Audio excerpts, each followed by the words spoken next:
Ethiopia, one of Africa's most mysterious countries. Hidden in the heart of Africa is a country where entire churches are carved into solid rock. Ancient tribes preserve traditions unchanged for generations, and remote highlands seem untouched by time. Towering mountains, vast valleys, and the remains of one of the world's oldest civilizations have made Ethiopia a land unlike anywhere else on Earth. This is Ethiopia, a place where history is still alive, nature remains untamed, and every journey leads deeper into mystery.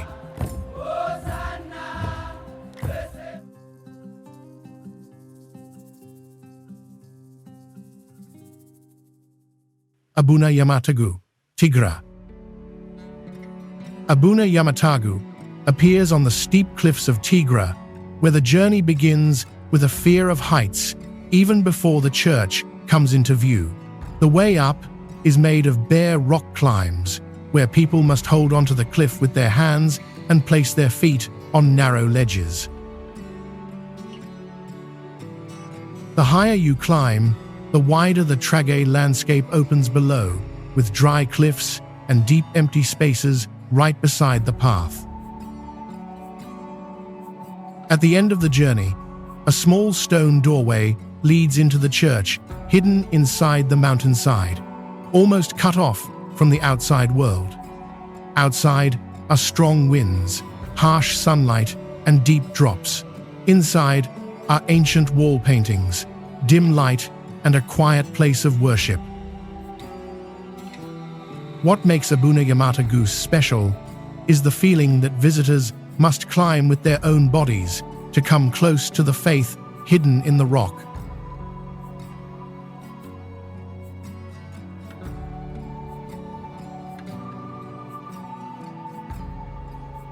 Omo River. In southern Ethiopia, the Omo River does not only carry water through the dry, hot land, but also takes visitors into a very ancient part of Africa. Looking out from the boat, low houses appear on both sides of the river. Herds of cattle walk close to the water's edge, and dirt roads lead to distant villages.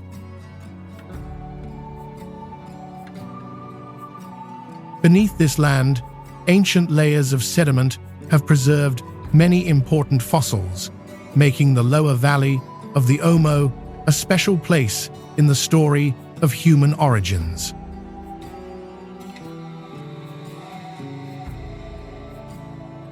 It is the combination of the river, tribal life, and prehistoric traces that makes the Omo one of the most mysterious regions of Ethiopia. As the small boat drifts slowly over the muddy water, ahead there is only riverside forest, red dust, and the feeling of going deep into a very ancient Africa.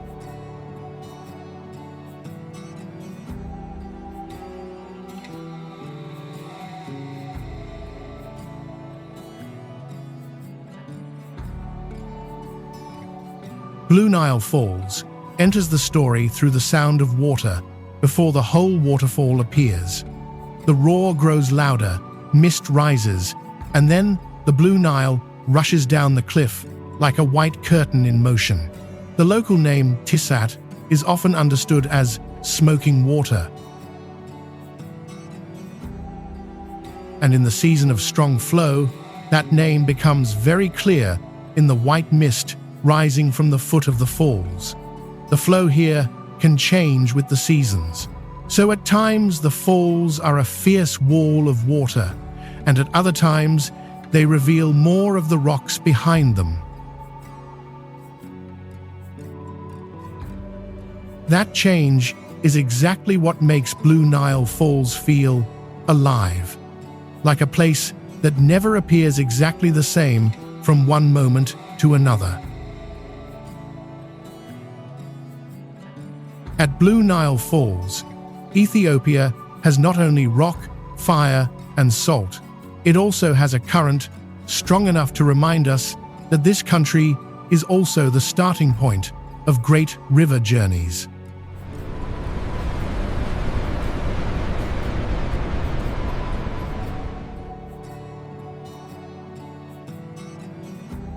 Konso. From above, Konso looks like a living map carved into the mountainside, where each stone wall holds traces of labor, defense, and survival.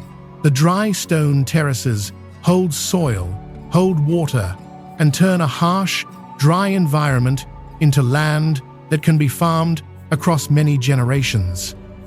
As you walk along the stone walls, each layer of labor appears clearly.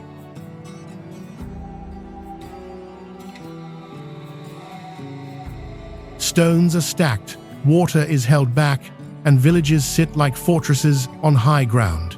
Konso is mysterious in a very practical way because it does not show off greatness but reveals the survival wisdom of a community in a land that is hard to live in. Here, the cultural landscape is not separate from nature. It is the result of people learning how to live with stone, slopes, and drought. On the hillsides of Konso, the mystery does not lie in legends, but in the way people stack stones, hold the soil, and turn drought into home.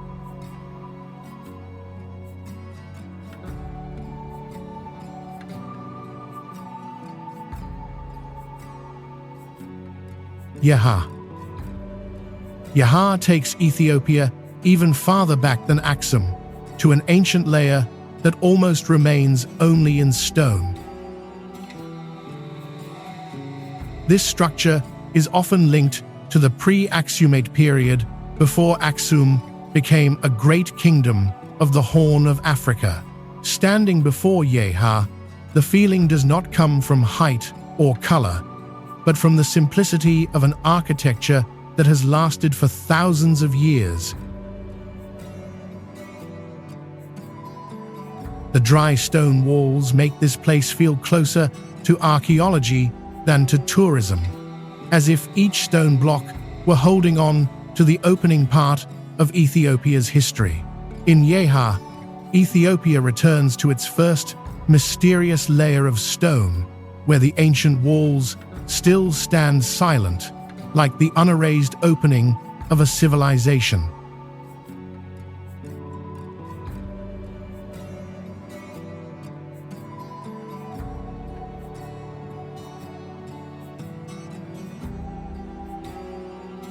In Lalibela, people do not look up to see the churches. They look down because an entire sacred world has been carved into the rock. The rock-hewn churches here were not built stone by stone above the ground, but carved downward from solid rock, creating deep trenches, narrow passages, and courtyards below ground level. Lalibela has 11 medieval rock-hewn churches linked to the image of a New Jerusalem in the heart of Ethiopia. What makes this place powerful is not only its building technique, but the feeling that pilgrims are still using this space as a living place of faith. People dressed in white pass through the shadows of red stone.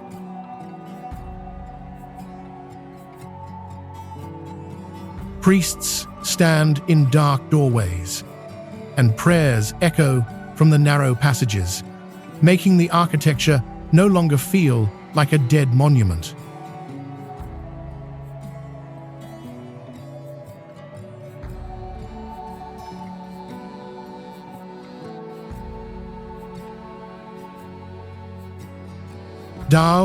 Danakil Depression. Dal is a place where the colors make people doubt their own eyes.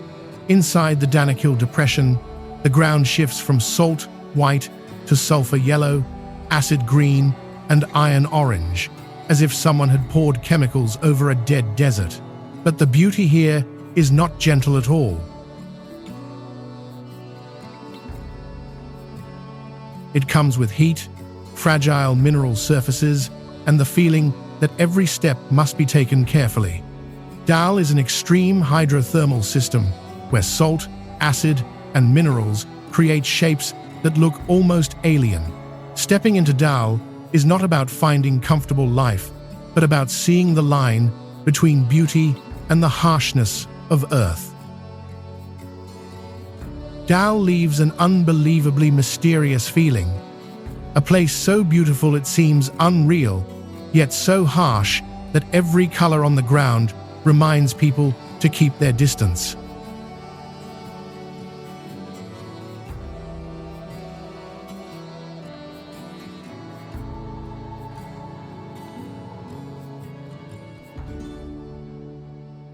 Ale, Afar region. In the middle of the Afar region, Ale appears like a giant crack where the ground seems to have been torn open from within. The road to the volcano crosses an empty land where the vehicle moves between black rock and heat rising from the ground. The closer you get to the more deserted the landscape becomes, with only the dark color of volcanic rock stretching under the dry, burning sky. When night falls, the crater begins to appear as a dim red glow in the darkness. The scene here does not stand still because the surface of the lava can crack, cool, or change shape with each phase of activity. Standing before that red glow, people no longer feel the chill as if they are looking at a mountain, but as if they are looking straight into the hottest deep part of the earth.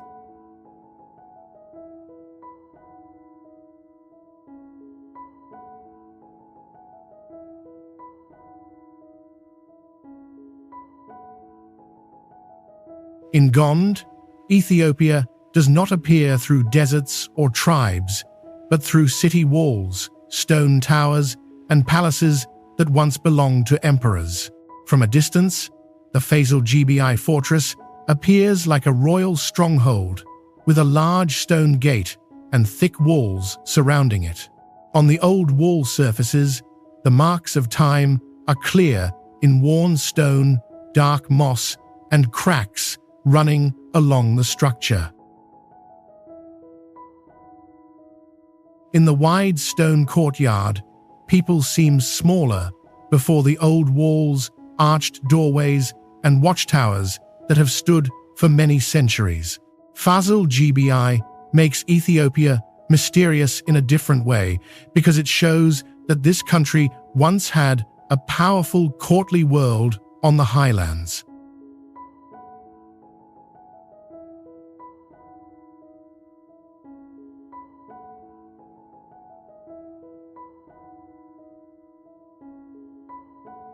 Lake Shala has a deeper, more mysterious feeling, like a deep body of water lying still in the heart of the Rift Valley. It is not loud like a waterfall and not bright like Dal. This lake makes an impression with its dark blue surface, rock walls, and feeling of being far from life along the shore. Seen from above, Shala looks like a large hollow in the geology where water has gathered in a dry, wide, and quiet space. The silence of the lake slows the rhythm of the film, but does not take away its appeal because it creates a deep, cold feeling in the sunny land. Lake Shala lies still in the heart of the Rift Valley, like a deep, dark body of water where the mystery comes from the stillness, the vastness, and the deep blue color of the lake's surface.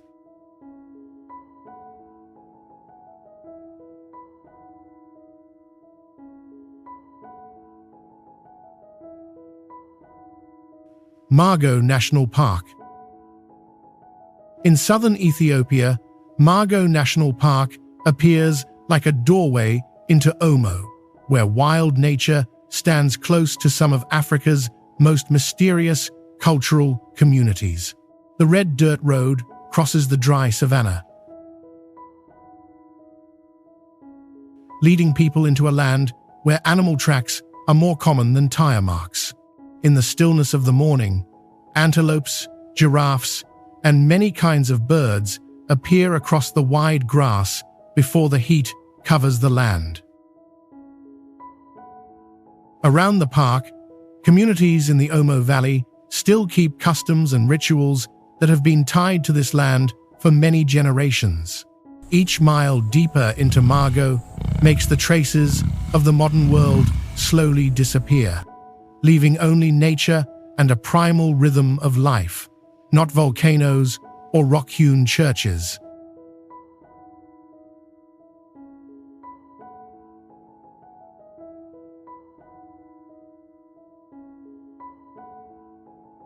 Timkat Festival. Ethiopia appears most clearly when thousands of people step into the streets together during the Timkat Festival. The festival commemorates the baptism of Jesus as processions move through the city with drums, singing, and prayers. This is just remarkable. Amid a sea of people dressed in white, priests walk slowly beneath brightly colored ceremonial umbrellas, creating a scene that is both solemn and full of life. When the tabao is carried out of the church, faith no longer rests quietly in ancient stone, but moves through the crowd as part of present-day life. In squares and by the water, people gather to wait for the blessing ritual in an atmosphere filled with sound, color, and movement. Timkat creates another kind of mystery in Ethiopia, one that does not come from geology or ancient empires, but from the power of community preserved through many centuries.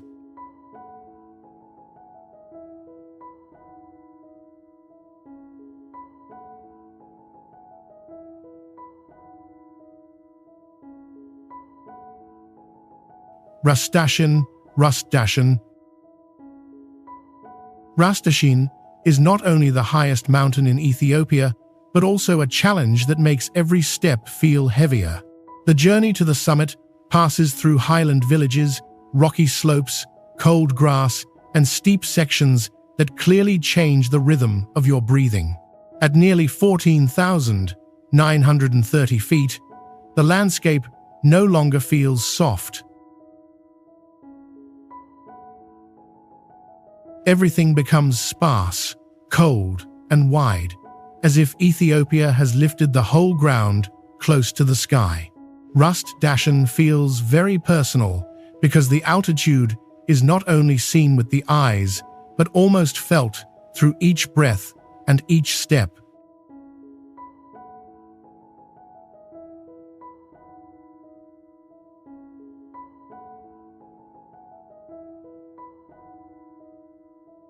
Axum. Axum is where Ethiopia stands before time in stone, imperial memory, and giant stele. In the middle of the Tray Highlands, the stelae rise straight toward the sky, like surviving signs of a kingdom that was once very powerful. The kingdom of Axum once stood at the crossroads of Africa, Arabia, and the Greco-Roman world, making this place not only a local ruin, but part of intercontinental history. Walking among the stone monuments and ancient tombs, the feeling is not that you are visiting a ruin, but that you are stepping through the traces of a civilization that once controlled trade, religion, and power. If Danakil makes Ethiopia seem like another planet, then Axum makes the country mysterious, like a great civilization sleeping beneath stone, dust, and giant stele.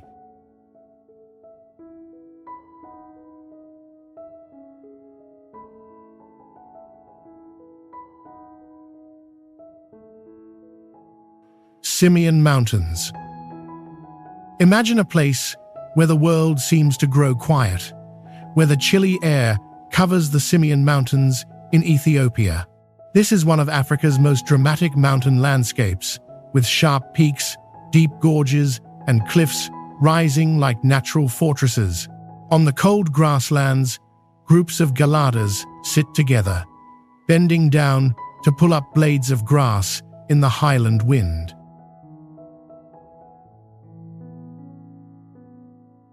Younger ladders roll around and chase each other while the adults quietly keep watch all around. Below the sheer cliffs, walia ibex moves slowly along narrow rock ledges as if gravity cannot pull them down. Their grace turns the edge of the abyss into a place where life can survive. Where living things cling tightly to the mountain rock. Farther away on the high grasslands, Ethiopian wolves hunt in silence, lowering their heads to listen for tiny movements beneath the ground. After the rainy season, the Simien grasslands bloom in yellow, green, and red, while giant loilas rise into the cold, thin air.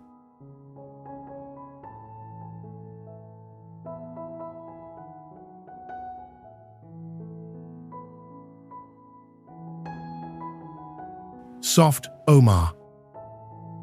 Sof Omar begins with a dark entrance where the outside light slowly fades and the sound of footsteps begins to echo in the stone. Beneath the land of Oromia, the wide river has cut through limestone to create a wide cave system with high chambers, stone columns, and water flowing in the darkness.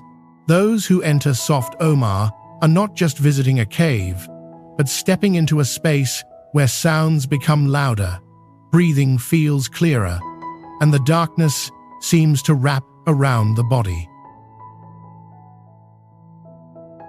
At times, the cave ceiling opens wide like a natural cathedral, then suddenly narrows into passages that make visitors feel they are moving deeper into the heart of Ethiopia.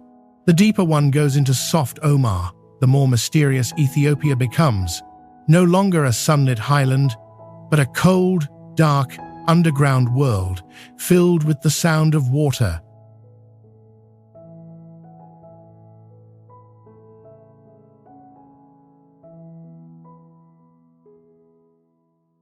Nechisar National Park. Nechisar National Park opens with a very special image. Land lying between two large lakes, like a living strip dividing the water in two near Arbor Marsh. This park sits between Lake Abaya and Lake Chamo, where the color of the water, the grasslands, and the animals create a very recognizable landscape of southern Ethiopia.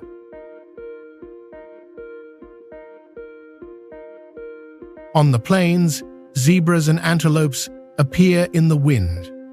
Below in the lake, crocodiles and hippos make the water feel heavier and more dangerous. In Nechisar, Ethiopia appears between two lake surfaces where grasslands, deep water, and wild animals together create a broad, open, and vibrant landscape.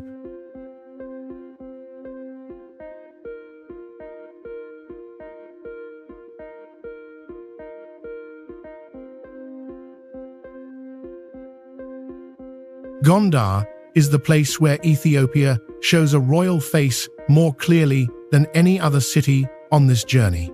Beyond the walls of Fasil Gbi, the city keeps telling its story through churches, royal bathing pools, and the old roads of the Amhara highlands.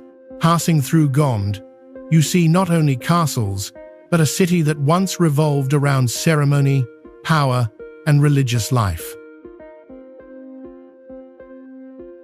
Debrecen Selassie is famous for its ceiling covered with images of angels while facilitates ceremonies. Because of this, Gondar does not repeat Fasil Gbi, but becomes the broader living world of an old capital.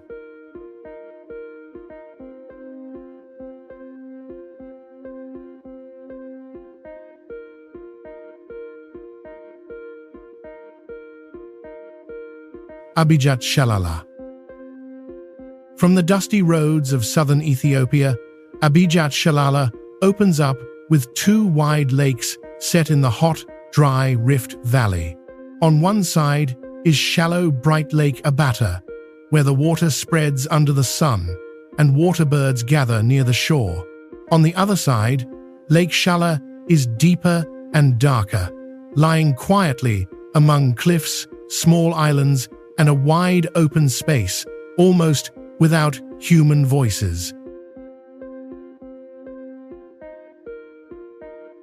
When flocks of birds fly low over the lake, this landscape no longer feels as fierce as a volcano or a desert, but turns into a quieter kind of wilderness. Between the heat rising from the ground and the bands of water lying deep in the Rift Valley, Ethiopia appears softer, yet still keeps a feeling of distance and uncertainty.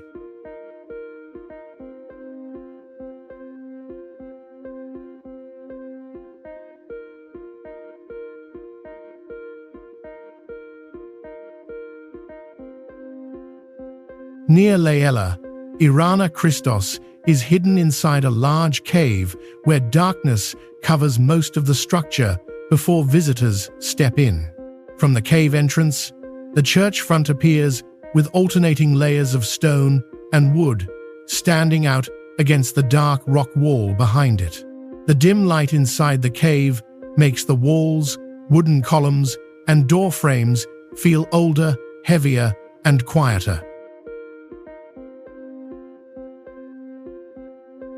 The interior space feels sacred and still, with narrow passages, old stone floors, and traces of pilgrimage gathered over many centuries. Krestos shows another side of Ethiopia where faith is not displayed under the open sky, but kept within cold, stone shadows and very thin light.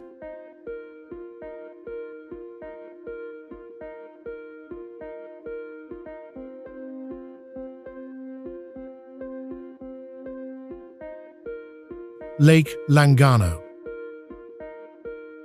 Lake Langano is a quiet pause on a journey through Ethiopia, where the reddish-brown water feels very different from the familiar blue lakes. Here, the pace of the film can slow down with sandy shores, tree shade, and small waves touching the edge of the lake. Set within the Rift Valley system, Langano feels closer and more welcoming than many other places, with lakeside resorts and open spaces right by the water. After volcanoes, caves, and highlands, this lake lets Ethiopia soften, while still keeping its own identity. Beside the reddish-brown waters of Langano, the country slows down in the sound of small waves, quiet sandy shores, and a rare feeling of rest in the middle of the Rift Valley.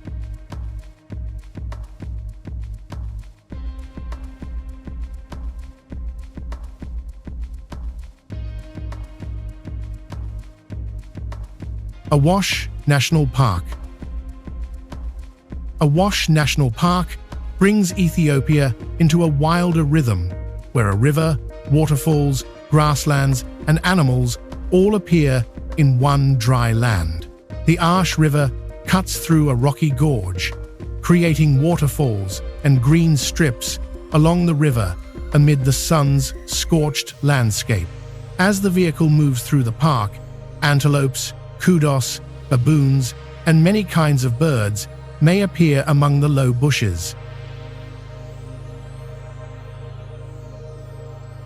What makes Awash special is that it does not feel like an overly familiar safari, but more like a place of survival, where water keeps life going in a semi-dry region. In the dry and hot land, the Awash River holds onto the last green strips where animals move through low bushes and life still follows the water.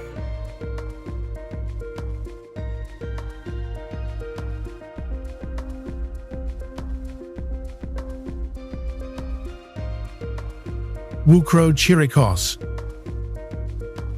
Hidden in the Tray region, Wukro Cherkos reveals a quieter Ethiopia where faith does not rise through tall towers but is carved deep into the rock. Outside, the red stone and low doorway feels simple. Inside the dark space, stone walls and traces of religion make every movement slow down. Wukro Cherkos preserves a quieter Ethiopia where red stone, a low doorway, and the darkness inside the church make faith feel close yet very ancient.